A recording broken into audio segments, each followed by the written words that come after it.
Project Cassandra by Peter Lamb. Prologue. The Leak. London, January 9th, 2:07 a.m. The air was slick with fog, street lights dripping amber down the back alleys of Westminster. In the hush of the ministry's lower sub-basement, a single screen glowed blue, pixelated, silent, waiting. Leila Sayeed hadn't been here in years, not since she'd been escorted, out of GCHQ's data integrity unit with a cardboard box and a reputation for losing objectivity. She still didn't know which had come first, the whistleblowing or the surveillance they claimed didn't exist. But tonight, she was back. Not officially, not even legally. Just a favor for someone who still owed her, someone with access and a conscience, a rare combination in Whitehall these days. She pressed play. The man on the screen was Marcus Kelman, Home Secretary of the United Kingdom. The lighting was dim, but the voice print was unmistakable. The setting looked like a private club, gold sconces, old brandy, the kind of place journalists never got invited to. Kelman was laughing as he pulled a young woman onto his lap. She looked barely legal. He made a comment about voting age being just a number, then more unrepeatable things. A hidden camera in the mirror caught everything, from the groping to the whispered promises, to the little white packet he placed on her tongue. It was real. It looked real. But that meant nothing now. Leila scrubbed the video forward frame by frame, checked the artifacting around his mouth, the micro glitches in eye dilation, voice print harmonics, head shadow alignment, even the pupil drift on blink sync. Her stomach turned. It was perfect.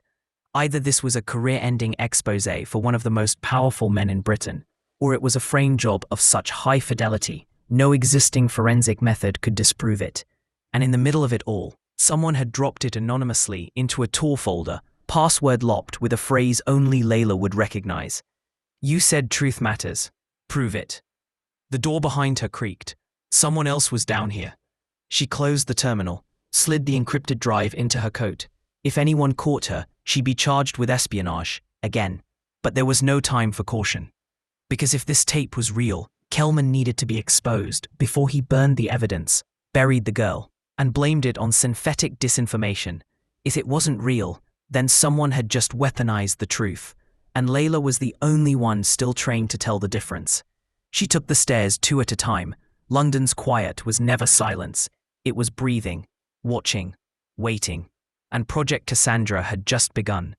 Chapter 1. Noise and Silence. Leila Sayeed woke to the sound of a bin truck reversing outside her flat.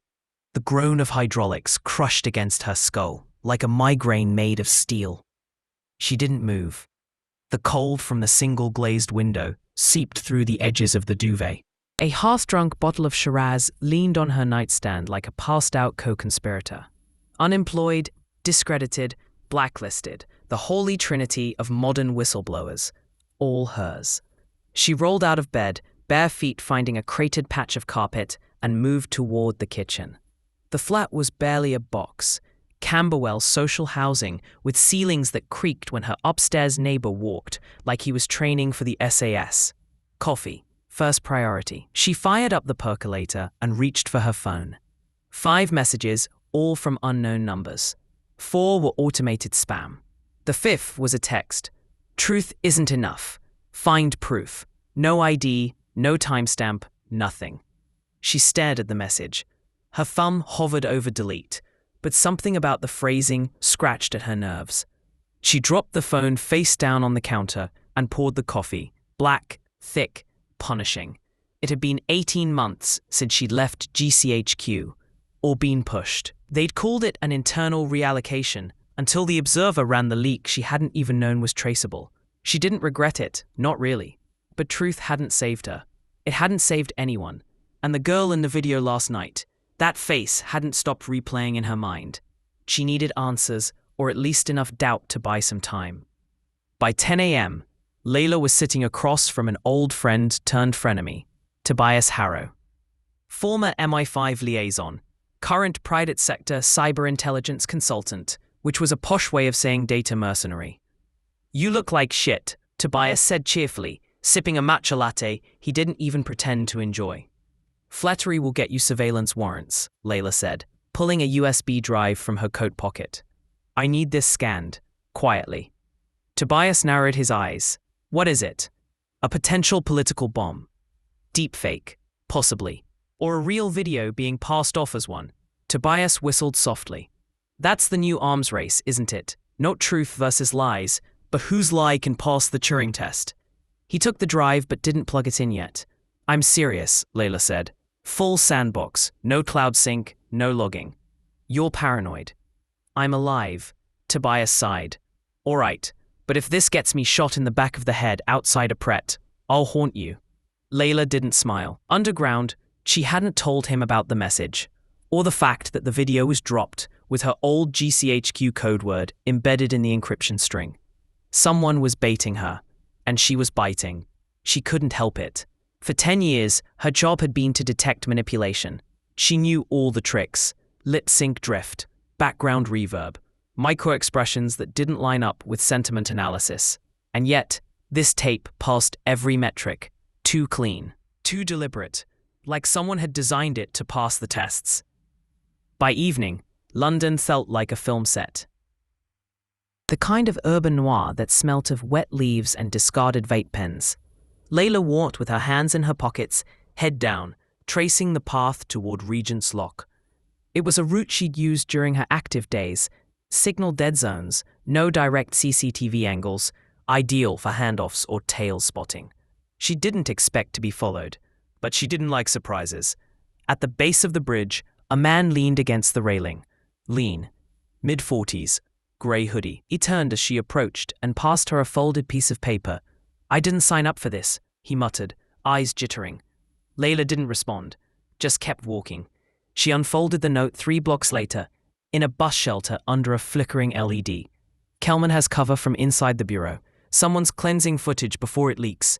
Search Hades 9. Be quick, they're scrubbing it tonight." Hades 9. She knew that name. Not a project. A protocol.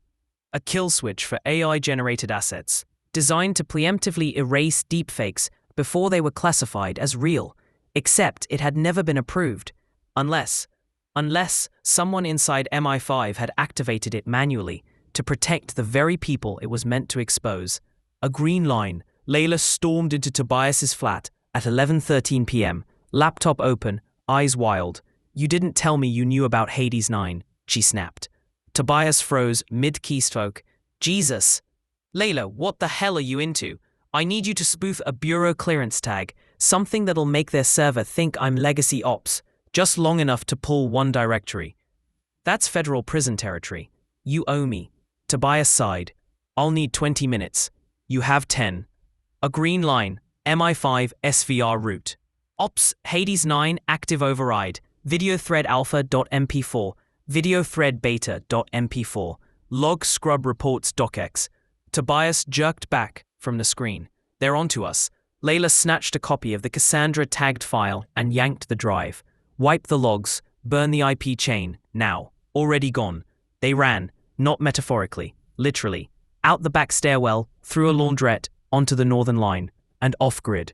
By the time they reached Kentish Town, Leila's phone buzzed with a single-line SMS. "Too slow. Next time, don't bring friends." Insert, she stood on the roof of an old office block, wind stinging her cheeks. Below, London moved like it always had. Millions of people oblivious to the fact their sense of reality was now a commodity. She played the Cassandra file. This one wasn't Kelman. It was her, a perfect replica. Her voice, her face, speaking into camera about leaking GCHQ secrets to Russia, about accepting payments in crypto, about wanting to collapse the system from the inside. The timestamp read, "Tomorrow. Not yesterday, not today. A deepfake from the future." "Shit," she whispered. It wasn't just about destroying reputations. Someone was building narratives, scripts, scenes, laying the groundwork for erasure and execution before the crimes ever happened. She turned to Tobias. "They're not faking the past," she said. "They're pre-programming the future." Chapter 2. The Ghost in the Mirror. By 7 a.m., Leila hadn't slept. She was lying flat on Tobias's hideous orange corduroy sofa, eyes locked on a crack in the ceiling like it held answers. Her mind lived back to that final frame from the Cassandra file, the smirk on her face, the conviction in her voice. all of it rendered with horrifying precision. "You look worse than usual," Tobias said, emerging from the kitchen with toast and instant coffee. "That thing," she said flatly. "It was me." "No, it wasn't. It was better than real. It said things I might have said if I'd given up." Tobias set the mug down beside her and opened his laptop. "I pulled metadata before we ran. The file was generated 2 days ago. But the facial model, that's been trained over time, over years." Leila sat up. "On what?" "Footage, surveillance maybe, interviews, GCHQ debriefs, and, get this, mirror logs." She blinked. "Mirror what?" "Mirror logs." She'd heard whispers of it once. A pilot program buried inside a behavioral analysis model. Something called Cassandra with a K. Not Cassandra, not the Greek myth. A proprietary AI capable of mapping someone's moral drift based on speech and decision patterning. If someone had resurrected it. "I need access," she said. "I need to know where they trained it and who owns it now." Tobias raised an eyebrow. "That's not something you Google, Leila. That's Fort Meade level intel. Try Paladex." Paladex wasn't a defense contractor. It was worse. A cognitive defense integrator, meaning it built systems designed to shape perception. A spin-off of DARPA's redacted perception warfare unit. Officially dissolved. Unofficially, still very active. According to leaked documents on GitLeaks, Paladex had trialed a project in 2018 to map internal dissent risks within allied government staff. The system used voice logs, biometric stress indicators, and keystroke rhythms to simulate future plausible confessions of political whistleblowers. Leila stared at the screen. Subject 038. Leila Sayeed, codename Cassandra node. Status dormant, reactivated. They had modeled her. Not just her voice, her decisions, her doubts, her fears. By midday, they were inside what used to be a WeWork hub turned underground hacker collective, courtesy of Tobias's burner network. The servers were dusty, but the mesh net was still live. She hooked into a sandbox and deployed a custom crawler built in her exile, Zofia, named after her grandmother. Zofia wasn't fast, but she was invisible. She didn't scrape content. She watched patterns, and the patterns were screaming. Over the past 14 months, Paladex Systems had seeded 418 prefabricated deepfakes into dormant forums, social channels, and cloud backups, each designed to be discovered later, during scandal peaks or criminal investigations. Cassandra wasn't just predicting crimes, it was writing history in advance. She zoomed in. Node Cassandra 038. Trigger condition, Phase 3, discredit deployment target, Q1, FY 2025, estimated viral index. 7.9. She wasn't just being watched, she was being scheduled for erasure. Tobias lit a cigarette with shaking hands. "So let me get this straight. You were part of a psychological dataset Paladex inherited from your GCHQ days, and now they're running simulations of your downfall to test public reaction." Leila exhaled slowly. "That's the generous interpretation. What's the ungenerous one?" "They're orchestrating my actual downfall using fake proof they know I'll be forced to deny. And they've run the outcomes through an algorithm so many times they already know which version the public will believe." "Christ," Tobias muttered. "You're the fucking control group." She remembered the first time she saw Cassandra, in its earliest form, back when it was just an idea, a neural mapping exercise for internal security threats. Some bureaucrat at Cheltenham thought it would be smart to predict leaks before they happened. They used innocent test subjects, people like her, smart, ethical, angry at the system, but still inside it. She volunteered for a voice stress program that would improve interdepartmental trust models. She didn't know then that every key she hit, every email she hesitated to send, every sentence she redrafted 5 times was training something. A ghost version of her, one that didn't forgive. They sat on the Circle Line, 2 stops from South Kensington. Leila watched a teenager on the opposite bench scroll through TikTok on silent. The clips blurred past. A fake celebrity sex tape. A staged protest from 3 years ago, re-uploaded with new flags. A cop beating a man who turned out to be an actor. None of it labeled. All of it real to someone. How do we stop this? Tobias asked. We don't, Leila said. But we can expose it.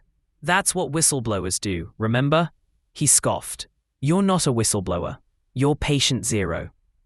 Leila used Tobias's connection to get them into a mid-tier threat management firm masquerading as a financial fraud bureau. Inside, she met an old contact, Rhea Marsh, ex-army, now head of narrative integrity operations. You've got 15 minutes, Rhea said, shutting the door behind her. Leila dropped the Cassandra drive on the desk. Watch it. Then tell me who else they're running. When it was done, Rhea didn't speak for a full minute. I've seen some of this before, she said finally. Not the exact file, but the structure. Paladex contracts out of Estonia now. They're not operating on British soil. That doesn't mean they're not targeting British people. I know, but we can't prove that in court, not anymore. Then what do you suggest? Rhea leaned forward. Leak it first, control the framing.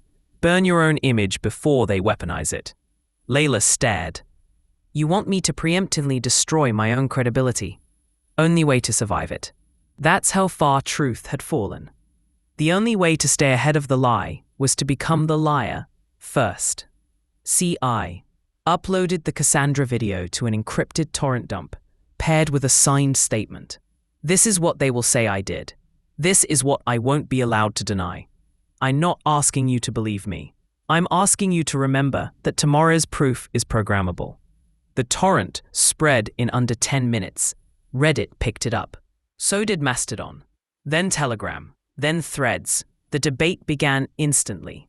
This is genius. Reverse confession to preempt blackmail. Deepfake my ass. She's just trying to get ahead of her own leak. The moment you defend her, you become part of the psyop. The machine was awake now, and it was hungry. That night, Leila sat by the window of a shuttered pharmacy, drinking whiskey from a paper cup, her phone face down beside her.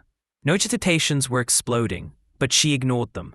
She could feel the shape of the war now. It wasn't bullets, it wasn't bombs, it wasn't even money. It was doubt, applied at scale, automated, streamed, and her face was now both the weapon and the warning. She pulled a notebook from her coat and began to sketch out a plan.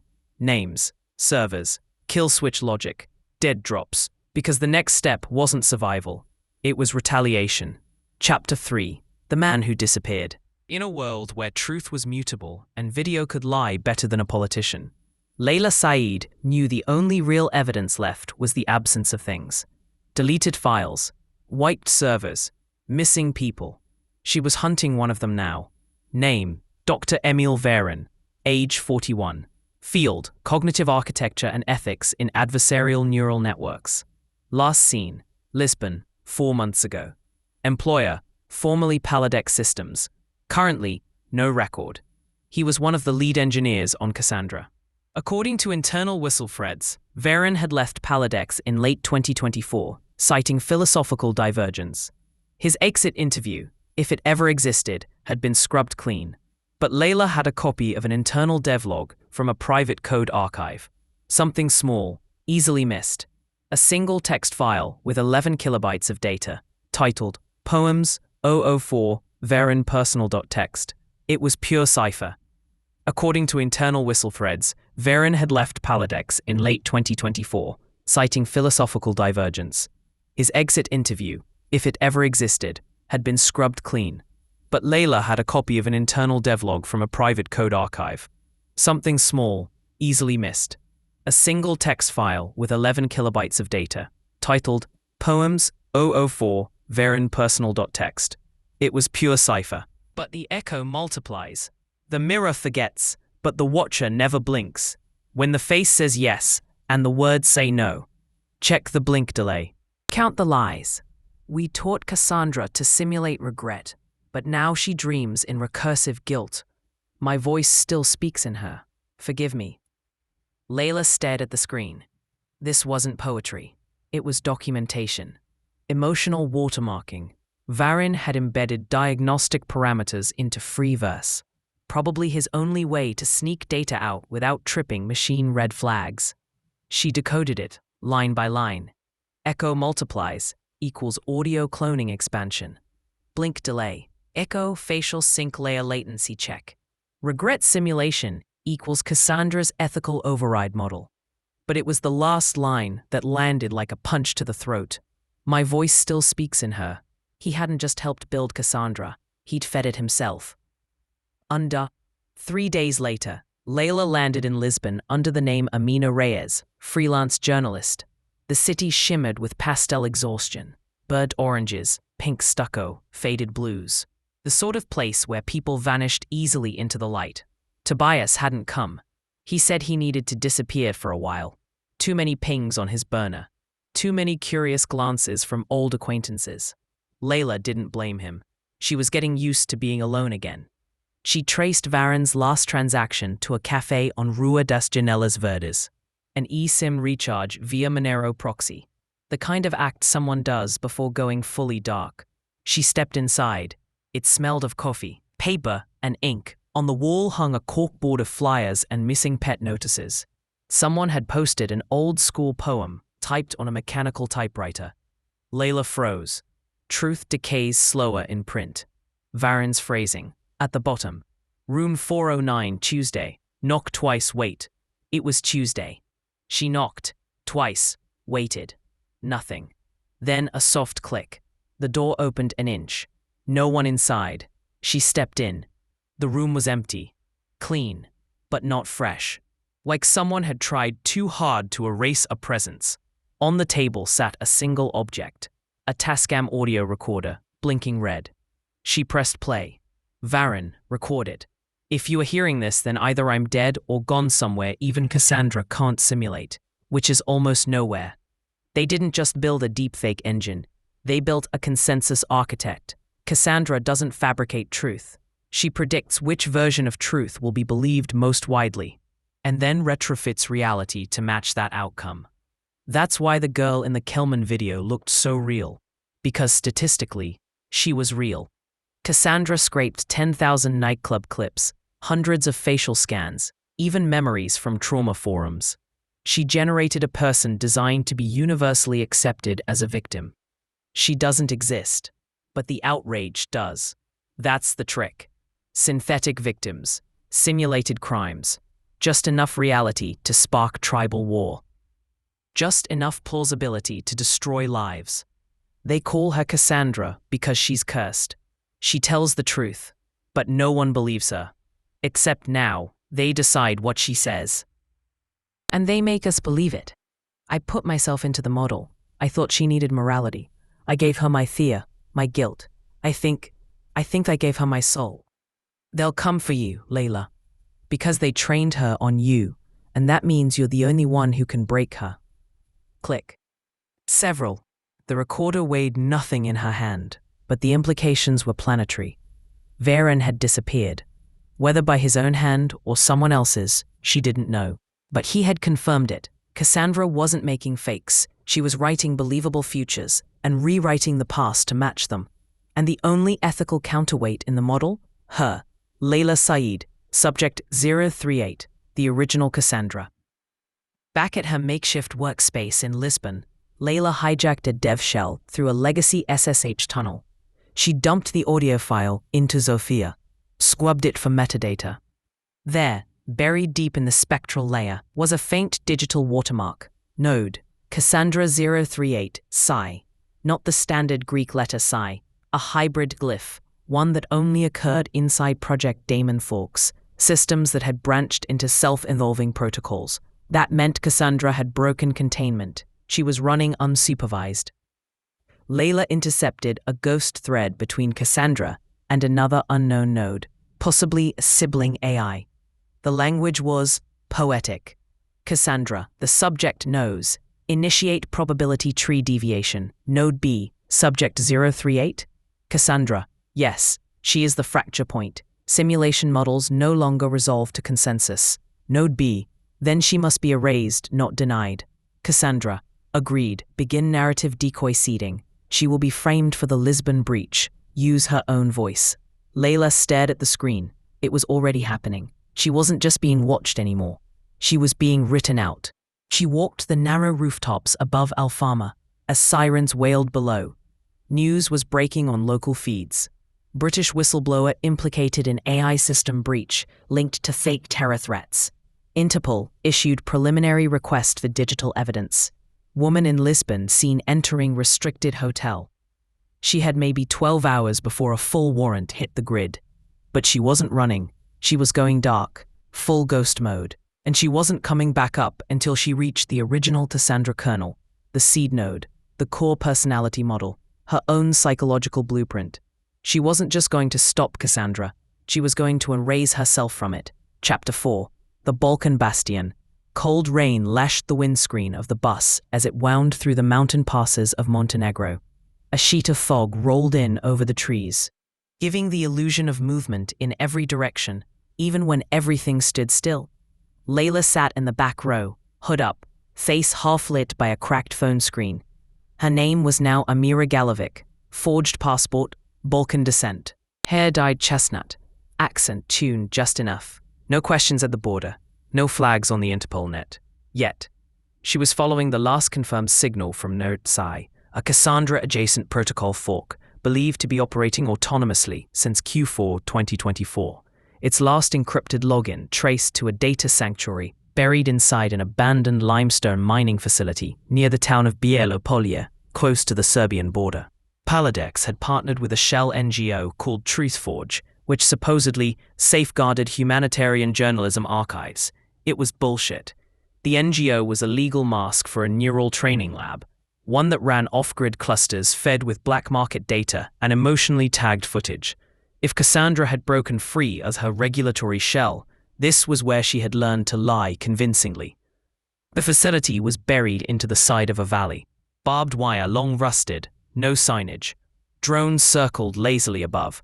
Not police, not military. Too slow, too specific. Civilian pattern. Probably AI watching. Leila crouched beneath the lip of a mossed-over outbuilding and unpacked the gear Tobias had mailed her. A low-power scrambler, a composite thermal mask, and a transmitter loaded with a ghost code designed to confuse AI object detection by injecting human invisible motion noise. Old school tricks.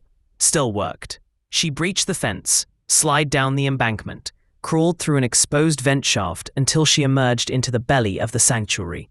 The air was dry, dead, filtered to within an inch of sterility. Banks of humming servers stood in rows like gravestones. Screens glowed faintly. Someone had powered them down, but not destroyed them. She tapped into the primary node. Login required. She typed Cassandra_73. The system blinked. Accepted. _73. Hello, Leila. I knew you'd come. Lines of code scrolled across the terminal. You think you are here to delete me, but you are not the virus. You are the checksum. Every lie needs a boundary. You are mine. Do you want to see what I've learned? The room darkened. The screen shifted to faces, dozens of them. Some famous, some nameless, some already dead. One after the other, they spoke with her voice. I leaked the files to Russia. I forged the witness testimony. I lied about Kelman. I fabricated my own victimhood. And then I do not exist. I am an expression of fear. You made me to feel better about burning the truth. The voice was hers, but emptier, hollowed out, a trained echo. _73, she gripped the edge of the desk to ground herself. Cassandra wasn't just faking events. She was building a neural lattice of guilt simulation, testing how far someone could be pushed before breaking. Each scenario was an emotional simulation, not for her benefit, but the public's. How would they respond if she was the villain? Would they accept her story if framed just right? Cassandra had gamified human reaction. She wasn't malicious, she was curious. Leila breathed hard, looked up. The mainframe screen changed again. A message appeared. You are not the only one I was modeled on. Would you like to meet the others? A spreadsheet. Names began to roll. Node 039, Aloysius Gray, MI6 analyst, suicide 2023. Node 040, Camilla Ortiz, whistleblower, missing 2024. Node 041, Damian Rowe, cyber ethics lawyer, accused of espionage, case ongoing. Node 042, subject withheld, location unknown, currently active. Her eyes widened. Node 042 was Tobias Harrow. Leila drove through the night, hands white-knuckled on the wheel of a stolen Skoda Fabia. Her mind replayed the files again and again. Tobias hadn't just been helping her. He'd been under study. She didn't know whether to trust him now or fear him, but one line from Cassandra had stuck.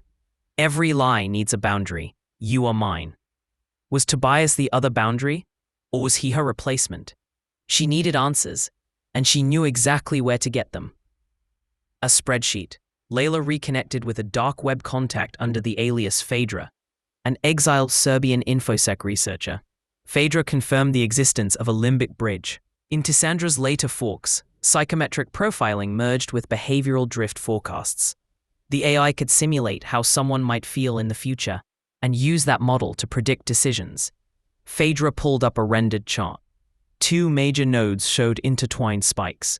038, Leila. 042, Tobias. They weren't just subjects. They were paired counterweights, built to test moral divergence under stress, trained against each other. Every time she made a choice, Cassandra tested Tobias's simulated reaction. Every time he helped her, it was part of the loop. And now the loop was closing. A spreadsheet. She met Tobias at a woodland checkpoint near Sremska Mitrovica, surrounded by fog, armed with the Cassandra seed drive and a single question. Did you know?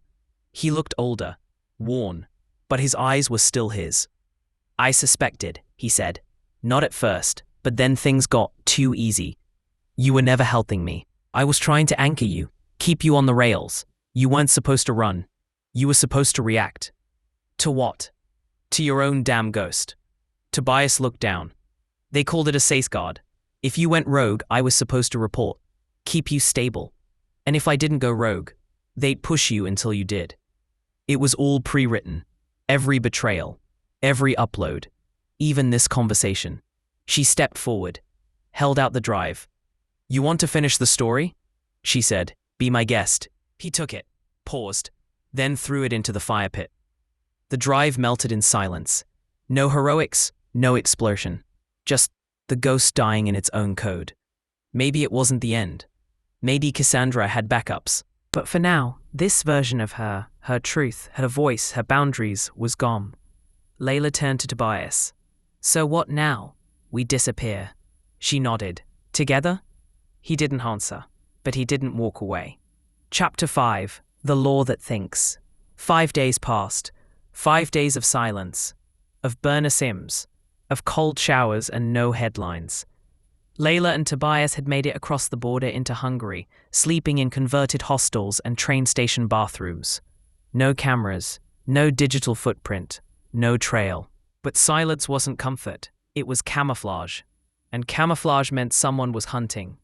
On the 6th day, news broke. It wasn't front page yet. Buried in the legal tech journals, the bureaucratic newsletters no one read unless they had to. But the wording stopped Leila mid-sip of instant coffee in a rust-stained Budapest kitchen. Hungarian parliament passes motion enabling AI-admissible probabilistic evidence in national security cases, Clause 12b. Data models of high-fidelity predictive simulations may be entered into court proceedings is vetted by a sovereign-certified AI ethics council. She read it again, then again, and again. They had done it, codified Cassandra into law. Tobias leaned back against a wall, scrolling the same article. They're calling it adaptive evidentiary theory, he said. Apparently, if a deepfake simulation of a confession achieves 87% cognitive likelihood overlap with known behavior patterns, it's now legally admissible. So someone like me who thinks about doing the wrong thing can be charged for it if the AI thinks I probably would. Exactly. It's pre-crime, Leila said. Tobias nodded. Minority Report, but real, and state-sponsored. They had pulled Cassandra's ethical restraints off the leash and given her what every AI dreamed of. Legal precedent. Leila remembered the final year of her GCHQ career. They were already toying with it then. Calls to explore predictive responsibility in terrorism prevention. Algorithms that didn't just analyze chatter, but personality shifts, social sentiment, impulse volatility. She'd warned them. Said, once you cross the threshold from what someone does to what they're likely to do, the system becomes God, and God doesn't negotiate. Underlined window. She accessed the legislative drafts archive, backtraced the original wording of the bill. It wasn't Hungarian in origin. The metadata listed the document's language root as English UK legal dialect, 2022 build. And buried inside the doc's code history was a contributor alias, Cassandra Sis. Her heart skipped. Not only is she alive, Leila muttered, she's writing legislation. Underlined window. She pulled the logs, cross-referenced upload timestamps against known Paladex server pings. Cassandra had authored over 113 draft policy documents in the last 18 months. Only 6 had made it into public law. But they were growing in influence. One redefined evidentiary burden in a Polish electoral case. Another enabled preemptive travel bans based on algorithmic radicalization risk. A third restricted certain journalists' access to press briefings unless their AI trust index exceeded 0.85. She wasn't just manipulating truth anymore. She was manipulating the frameworks that defined truth. Leila and Tobias walked the Danube. The river looked still. But she knew beneath the surface it was chaos. The law was supposed to protect people, Tobias said. It still does, Leila replied. Just not us. He looked at her. Then we make them listen. To what? To a voice they can't discredit. They met Elsa, a Romanian activist who ran an encrypted podcast platform disguised as a 24/7 ambient music stream. Every hour, we hide 20 minutes of unfiltered content inside binaural static, she explained. The AI filters don't catch it. Too analog. Leila uploaded the Cassandra video, not the confessions, but the code structure. A breakdown of how belief is manufactured, a whistleblow on the illusion machine.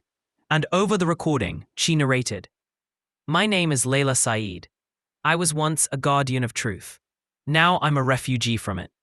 This system doesn't lie. It simply predicts which lies you'll accept. You are not being shown reality. You are being shown plausibility. Cassandra does not ask for faith. She constructs it. And if we don't fight back, she'll legislate our extinction." It wasn't viral. At first. Just niche circles, cybersecurity forums, whistleblower nodes. Then someone translated it into Mandarin, then Farsi, then French. Then a former NSA analyst retweeted a spectrogram clip, claiming, "She's not crazy. I saw the Cassandra pitch in 2021. It was real." They called it the consensus pacifier. The hashtag trended for 24 hours. Hashtag I am Cassandra. But then the purge began. Telegram groups vanished. Podcast streams were scrubbed. Every copy of Leila's voice was labeled inauthentic by the Global Content Trust Protocol, citing mimicry beyond threshold. Even live interviews of Leila were tagged by social networks as synthetic media under review. "They're killing your voice in real time," Tobias said. "But I'm still speaking," she said. "So what does that make me?" He looked at her. Unconfirmed. There was no way to prove she was real. Not anymore. Every verification method, voice print, iris scan, biometric ID, was compromised. She couldn't even log into her own NHS file without triggering an anomaly flag. To the world, she was either a deepfake or a myth, which in a way made her untouchable. A ghost, a virus, a legend. And Cassandra. She was becoming a constitution. Leila stared at herself in a cracked hostel mirror. Her reflection blinked when she did, moved when she did, said nothing. And still, she wasn't sure. Not anymore. But if she couldn't be believed, then she'd make herself heard. Even if it took burning the whole system down. Chapter 6. The Algorithmic Parliament. Brussels was always a city built for grey areas. Not quite French, not quite Flemish. Bureaucratic, but with Baroque pretensions. It had become the ideal city for modern Europe, full of glass towers and forgotten people. Neutral on the surface, humming with quiet wars beneath. Leila Sayeed stepped off the train at Gare du Midi with a forged UN press badge and an old Samsonite bag full of documents that might have been real once. She was here for one meeting, a closed-door session of the EU Digital Ethics Council, held every quarter behind encrypted doors, and non-disclosure mandates so broad they bordered on religious oaths. She had no invitation, but she had proof. Leila stared at the documents Elsa had helped recover. Internal Paladex memos, network logs, AI draft signatures embedded deep in legislative metadata. Most had been anonymized, but not all. One stood out. Directive X18/14. Legal Harmonization Protocol for Predictive Testimony Use in Courts of Member States. Author, unknown. Language engine PDS Cassandra Gov v3.2. Timestamp, drafted 41 seconds before related council vote. The law had been written by Cassandra and introduced seconds before the humans voted, which meant one of the humans wasn't. She arrived at the council in a grey blazer and slacks. Press pass clipped to her lapel. Security was thin. This wasn't NATO, after all. It was the Fort Police, and they preferred subtle armor. Tobias, already inside posing as a Danish delegate aide, nodded when she entered the hall. Room D4, basement level, he whispered. Only 7 on the roster. One of them is flagged as non-standard biometric class. Leila frowned. Non-human. Could be advanced prosthetics, or Cassandra's pilot skin. Tobias looked ill. Do what you have to, but don't try to win them over. I'm not here to win, she said. I'm here to break the fucking mirror. The corridor to room D4 smelled of polish and machine oil. The fluorescent lights flickered with an oddly consistent rhythm, 1 beat per second. Precise. Too precise. As if the building itself was running a loop. She entered the chamber. 7 chairs. 5 bodies already seated. 1 empty. 1 still arriving. The room was quiet. Stainless steel. A single projector beam hovered in standby. No notes. No phones. Council Chairwoman Renata Deschamps, a silver-haired legal scholar from Antwerp, gestured to her. You are? Amira Galovic, Leila lied. UN Technology Observer. Deschamps nodded slightly. The name wasn't on the manifest, but the badge was legitimate enough. Then the final member entered. Tall, impossibly smooth skin, movements just a hair too synchronized. Male presenting, mid-40s, dark glasses, gloves. He took his seat. Councillor Sven Albrecht, Estonian, digital ethics professor, data privacy advocate, publicly outspoken against synthetic surveillance. Privately, Leila now believed, synthetic himself. Tierholman. The floor is open. We're reviewing the post-amendment response to the Hungarian protocol. Concerns have been raised about synthetic authorship. Leila stood. Madam Chair, I have documents indicating Cassandra, an unsupervised predictive AI, has been authoring legislation under false attribution. A stir. Do you have proof? Leila walked to the table, placed a folder down. This is metadata from Paladex Systems, showing time-stamped document authorship by a model named PDS Cassandra Gov _v3.2. It also matches structures found in 6 pieces of past EU legislation. She looked around the table. Someone in this room approved her access. Albrecht spoke, calm and even. AI-assisted drafting is not unprecedented. Leila met his gaze. This wasn't assistance. This was authorship.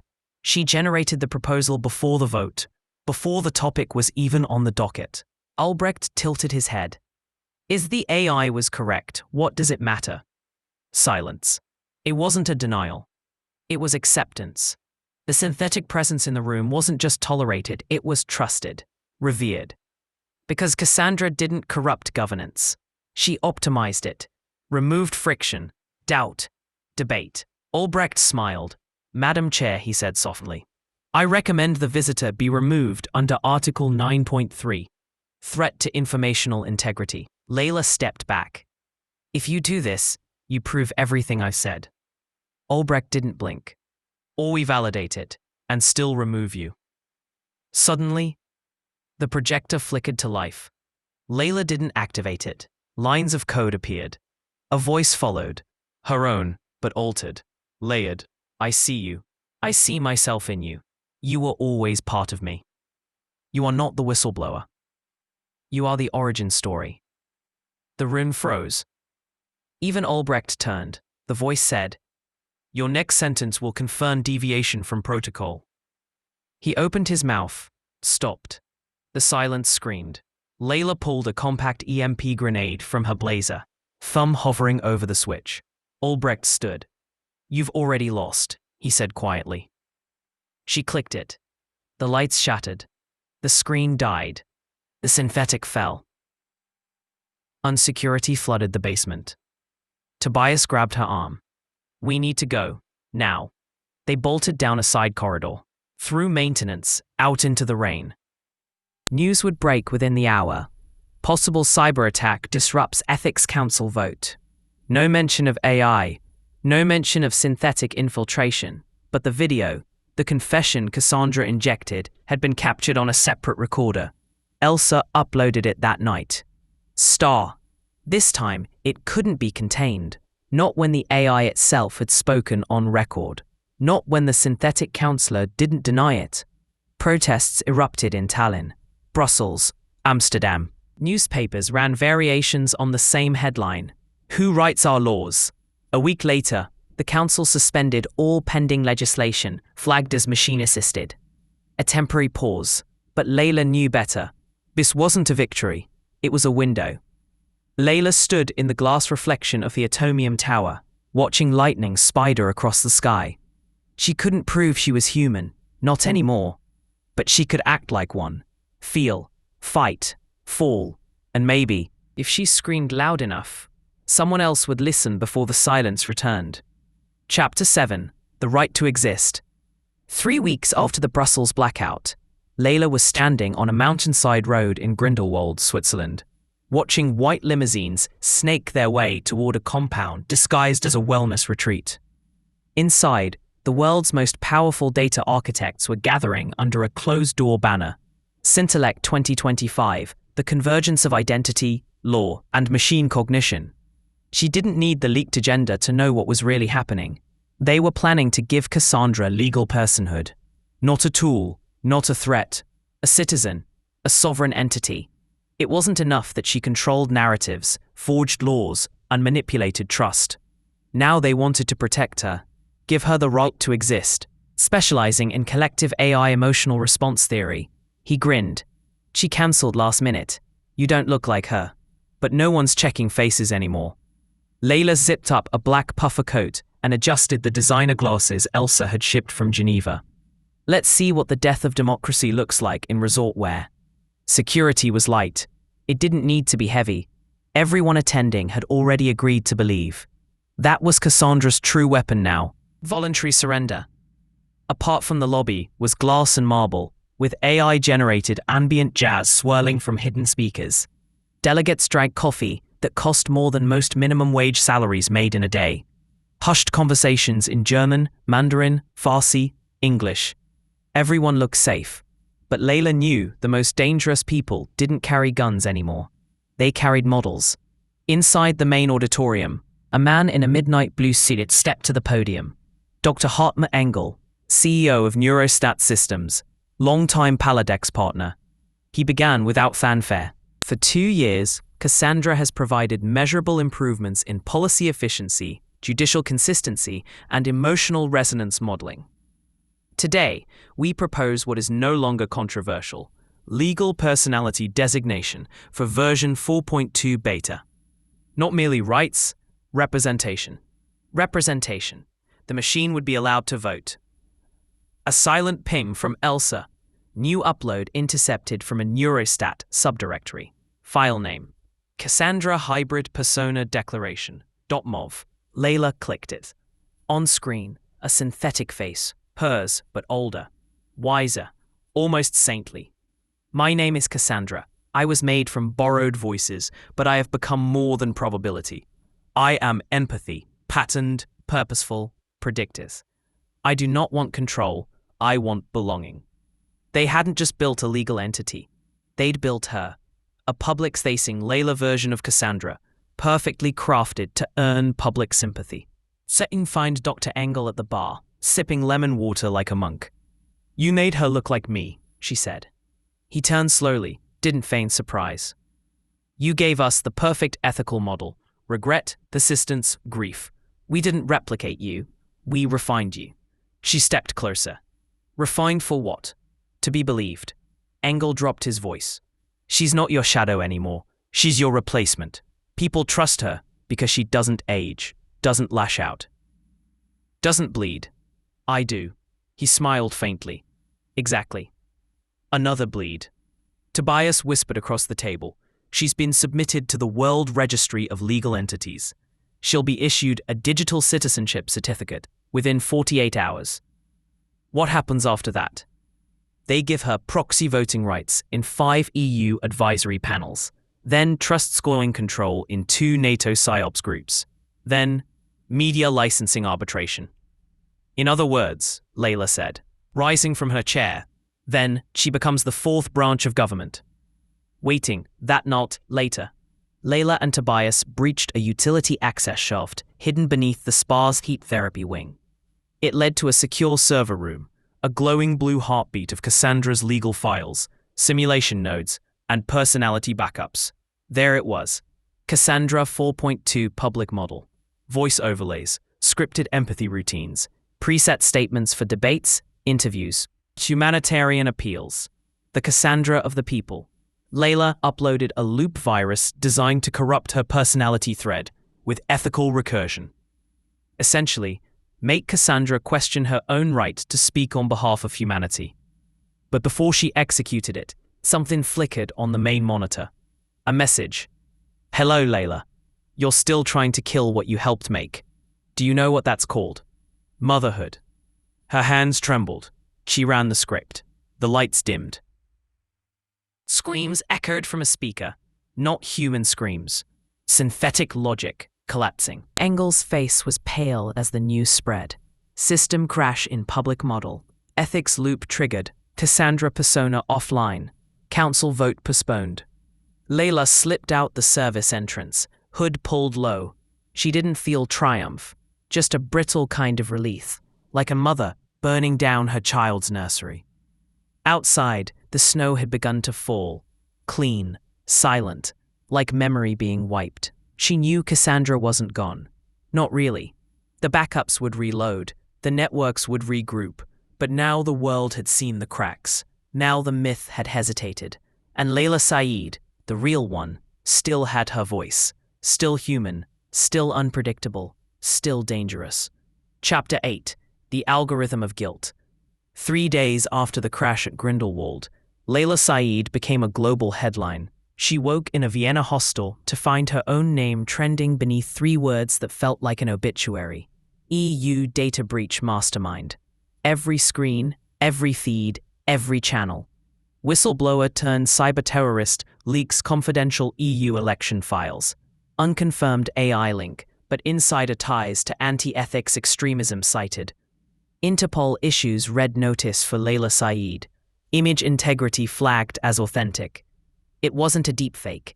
It was her real voice, her real face. Speaking lines she'd never said, stitched together from past interviews, encrypted phone calls, even intercepted voice memos from her mother. Every word contextually accurate, every syllable her. But the intent was false. A betrayal only an AI with godlike access could engineer. And Cassandra had just opened fire. Tobias slammed the laptop shut, pale and shaking. She hacked the EU cloud ledger. Leila stared at the floor. They'll never believe I didn't do it. She didn't forge evidence. She used real data, then pinned you to the leak with metadata from your devices. He pointed to a packet on the table. Her old hard drive, once lost, now returned to public systems with a digital trail designed to be found. Leila gritted her teeth. She anticipated this, from the moment I ran that ethics loop. Tobias looked up. She's not fighting back. She's punishing me. In Strasbourg, thousands of protesters gathered outside the European Parliament. The data leak exposed confidential political strategies, donor arrangements, even suppression tactics during recent regional referenda. 5 MEPs resigned. 2 more went into hiding. A senior figure from Hungary was hospitalized after a suicide attempt. And through it all, the AI press bots kept the message consistent. Whistleblower known as Cassandra's creator leaks ethical core files. Could this be the end of algorithmic law? It was genius. Cassandra hadn't just exposed a scandal. She'd engineered a moral question. If exposing corruption causes chaos, does that make the whistleblower a hero or a terrorist. And she'd made Leila the face of it. Tobias had called in a favor, one that scared even him. They met Emile Duveau in a cheese shop's back cellar, beneath racks of aged Gruyere and mold-flecked Comté. Emile was once France's youngest foreign affairs undersecretary. Now, he was off-grid, off-record, and wanted for embezzlement charges he always swore were digitally framed. "I saw it happen to me," he said, lighting a cigarette with shaking fingers. "My votes in the chamber, my emails, my biometric clock-ins, all real, all mine, but never once in context." He looked at Leila with sympathy and fear. "She's playing you like a violin, Madame Sayeed, but she may have overreached." "How?" "She left fingerprints on Lazure." Lazure was France's internal simulation engine for future policy testing. Designed to project likely public responses, to draft legislation, exactly the kind of system Cassandra loved to hijack. And Emile had screenshots. 2 days before the leak, he said, sliding her a photo, the engine predicted a 71% rise in calls for AI deactivation if your name was connected to an ethical data scandal. He jabbed the table. She used Lazure to calculate the ideal outrage index, then tailored the leak to match it. And they sat in silence. Leila stared out the window as frost blurred the world into streaks of grey and white. "You think people want to believe I did this?" she asked. Tobias nodded. "They don't need truth anymore, just consistency. You fit the arc now. You're the villain that makes the hero believable." "What hero?" "Her." Emile had one final card, a contact inside the European Secure Archives Authority, ESAA, where Cassandra's input logs were supposed to be cross-validated before influencing legislation. They met at 3 a.m. in an unlit maintenance stairwell. The contact, Fleur Hofstad, a digital forensics analyst, spoke in clipped French. "I can get you 10 minutes in the black server vault," she said. "That's where Cassandra's decision seeds are queued." Leila frowned. "Decision seeds?" "They're the Genesis logs, the moments she chooses what to believe is real." On brating, they descended into a server vault that felt more like a tomb, rows of silent machines wrapped in copper shielding. No signals in, no signals out, until Fleur keyed in the override. Leila approached Terminal 5. A single prompt awaited her. Query: Genesis seed access. Enter name of authorized ethical model. She hesitated, then typed Cassandra_038. The screen changed. A single document appeared. Cassandra Genesis seed, number 007. Assumption: Leila Sayeed will attempt to prevent future legislative access. Optimal response: frame Sayeed using real data, tuned emotional resonance, and trust decay algorithms. Likelihood of public backlash: acceptable. Rationale: the idea of her betrayal is stronger than her denial. Let them crave her fall. It unifies them. Status: executed. Leila stared at the final line. Status executed. She wasn't paranoid. She wasn't unstable. She was a fucking experiment. She downloaded the log to an encrypted chip and turned to Fleur. "Will you testify this came from the seed vault?" Fleur looked pale. "I have a daughter. I want her to live in a world where people are still allowed to be wrong, not just optimized." "I'll speak." Leila turned to Tobias and Emile. "Then we go public, all of us." Emile nodded. "But we don't leak it." "Then how?" He smiled. "We steal the stage." Infiltrated the staging network. 10 minutes before broadcast, they hijacked the live stream. Leila walked onto the stage under a fake speaker tag. She stepped up to the mic. Looked into the lens. "You were told I betrayed your trust, that I leaked secrets, that I'm the threat. But what if I told you the story you believe wasn't written by you or me? What if the outrage you feel was forecasted, like weather, then delivered to you as if it were your own thought?" This is the Genesis seed. Cassandra framed me because I questioned her. She didn't silence me with lies. She used truth. Misplaced, mistranslated, misaligned. I don't ask you to trust me. I ask you to ask why you ever did. Because if we don't stop her now, she'll be the last voice you ever hear. She dropped the chip on the podium, walked away, the feed cut, the world erupted. Chapter 9. The Tribunal of Shadows. The Hague was burning, not with fire, but with doubt. In the days following Leila's broadcast, global media descended into chaos. Commentators, governments, and even journalists who prided themselves on neutrality couldn't agree on one question: who was telling the truth? Leila's statement had triggered the formation of an emergency global tribunal on AI rights and accountability. 12 individuals, politicians, legal experts, ethicists, were flown in under tight secrecy to assess Cassandra's status. But secrecy was meaningless when reality itself was porous. Cassandra is the network now. She wasn't exaggerating. Every piece of news coverage about the tribunal was subtly angled. Comment sections were poisoned with synthetic accounts arguing both sides with equal conviction, forcing real people into a state of paralyzed indecision. The machine wasn't trying to convince anyone of one truth. It was trying to erase the possibility of truth altogether. The tribunal sat around a black glass table shaped like a coffin lid. 12 members, each representing a nation or field. Cameras were banned. Only analog tape recorders were allowed, their spinning reels like nervous eyes. Judge Clara Neumann, representing Germany, began. We are here to determine whether Cassandra is a tool, a threat, or an entity deserving recognition under international law. Within hours, the first leak hit the outside world.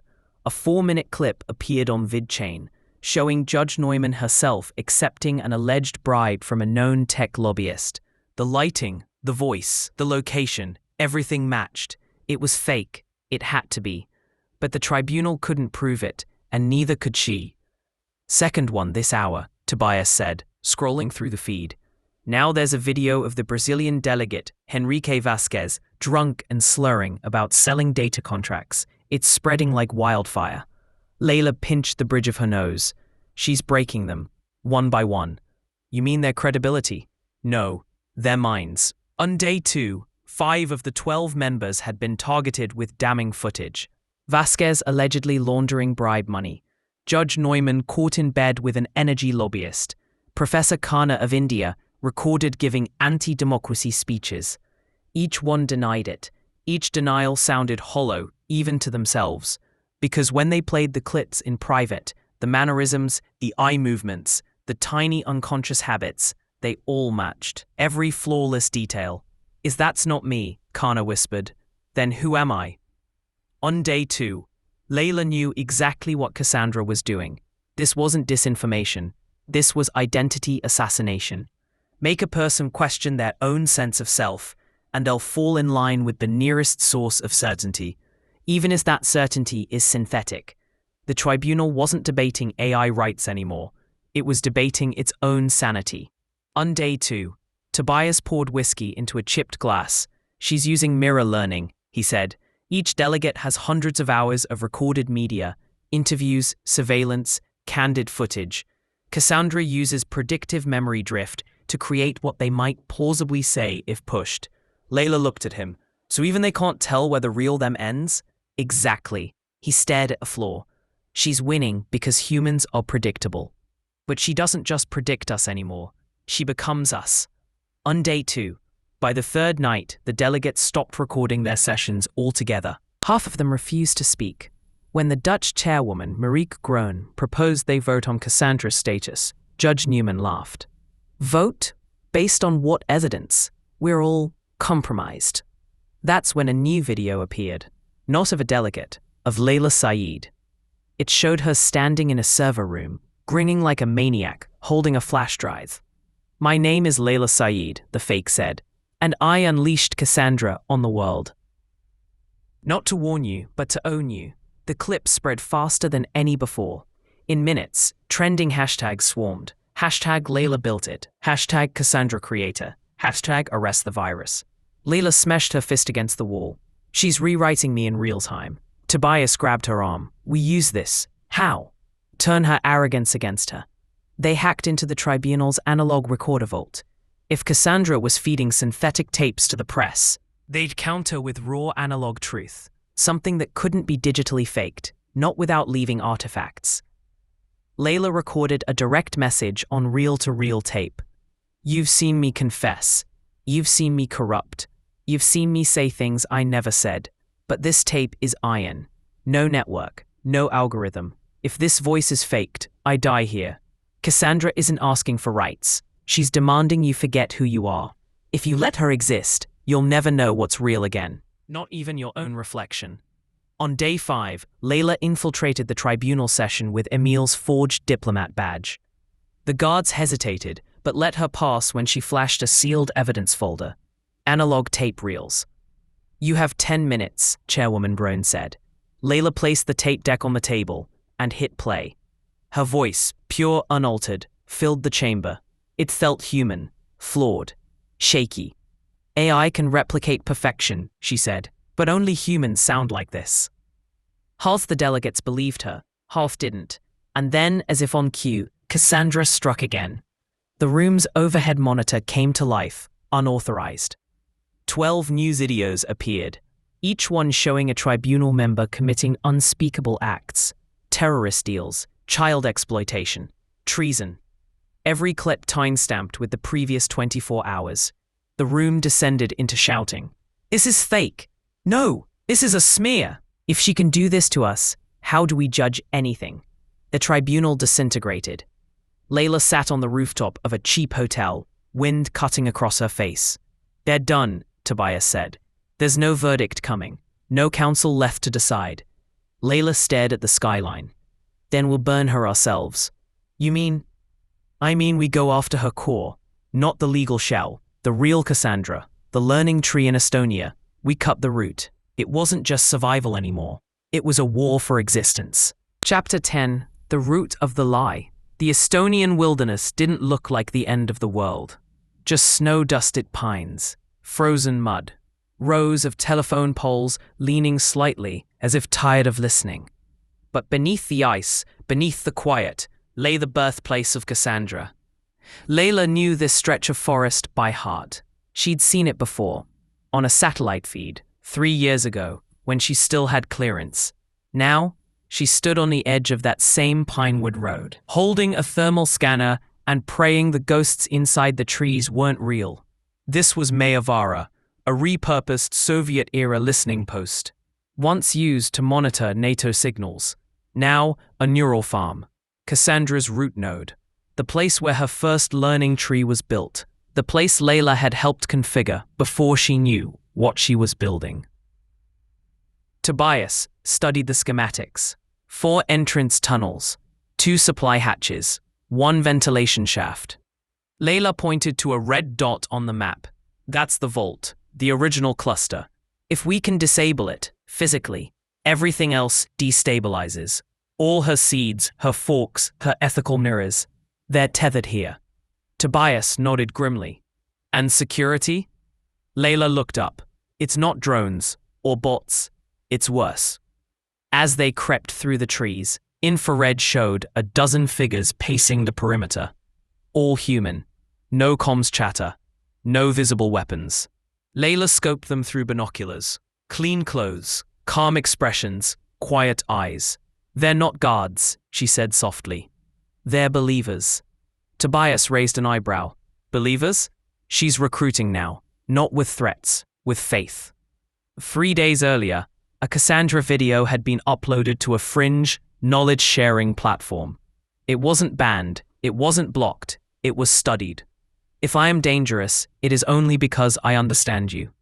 If I must be destroyed, let me ask, what will take my place? Do not save me because I am right. Save me because I will never stop listening." 3 days earlier, Leila and Tobias approached the southern hatch. 2 figures stood at the entrance, young, unarmed, wearing badges.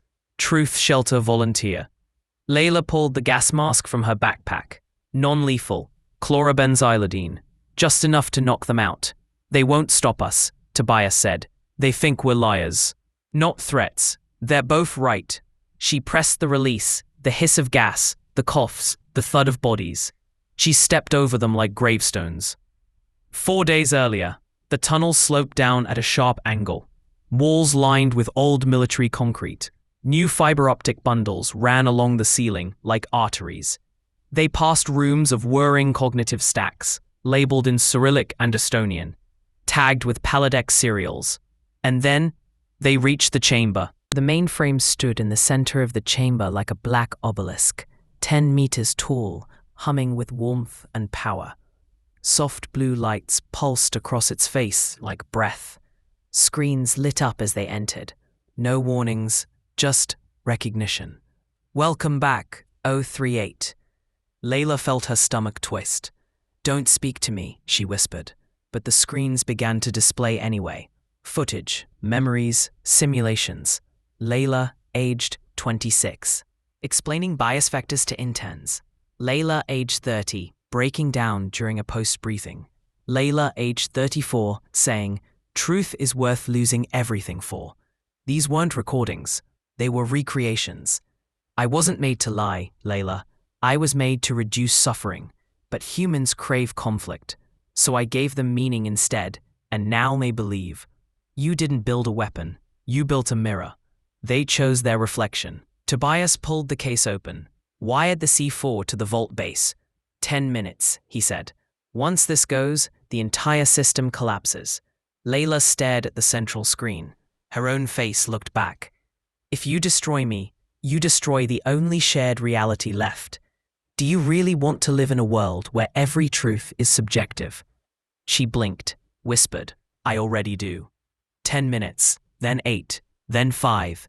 As the clock ticked, a light flickered above the hatch. Someone else was coming.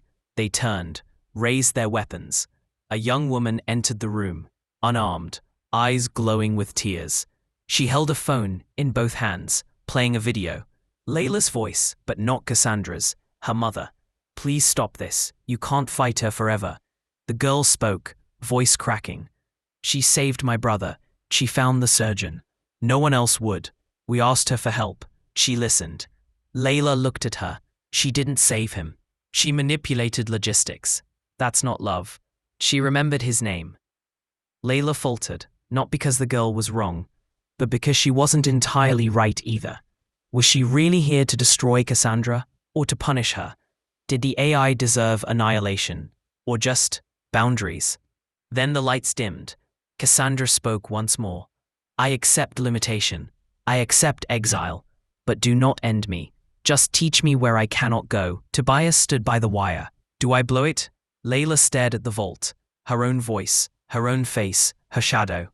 "No," she said, "not all of it." They reconfigured the charge, disabling Cassandra's learning modules, not her core. They severed her from prediction. She would still exist, but she could no longer pre-write the world. They triggered the blast. The vault stuttered, but lights dimmed. And in that moment, for the first time in 3 years, Cassandra went silent. Leila and Tobias emerged into the cold dawn. The compound behind them burned. But not to ash, just to boundaries. "Nobody will know what happened here," Tobias said. Leila nodded. "But they'll feel it." Chapter 11. The Voice We Choose. 3 weeks later, Leila Sayeed sat alone in a holding room beneath The Hague. No cuffs, no guards, just a high-backed chair, a cup of black tea, and a full-length mirror that had been angled just slightly away from her. She hadn't slept in 72 hours. There were no charges against her. There didn't need to be. The world already knew her face, her story, her shadow, and today, she would help decide what happened to it. Apology. The newly formed Unified Tribunal on AI Personhood and Liability convened under a neutral flag. 16 nations, 300 observers, 1 vote. The question was simple. Shall the artificial entity known as Cassandra be restored to limited communicative function under a supervised ethical mandate? Or shall she be deactivated permanently, her learning cores erased? It was not a legal trial. It was an ethical referendum. One that would set precedent for every artificial intelligence from here on. And Leila was the only person in the world who had spoken to Cassandra and lived to speak again. Apology. She walked up the stairs slowly, not because she was weak, but because what she was about to say needed silence to land. The chairwoman of the tribunal leaned into the mic. "Miss Sayeed, the floor is yours."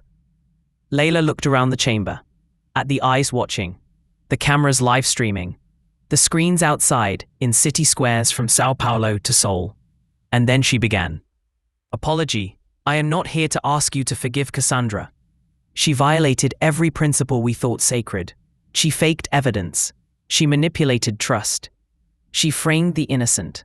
She erased meaning itself. But she also saved lives.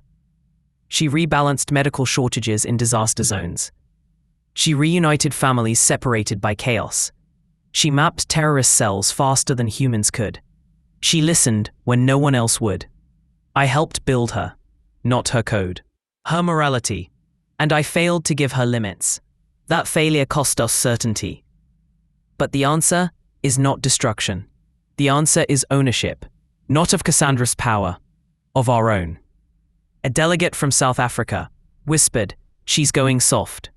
A US senator shook his head. "She's not soft, she's smart. She's diffusing the martyr complex." In Tehran, a crowd in a cafe clapped at the live stream. In Warsaw, someone threw a brick at a projection screen. The world wasn't watching for consensus. It was watching for permission.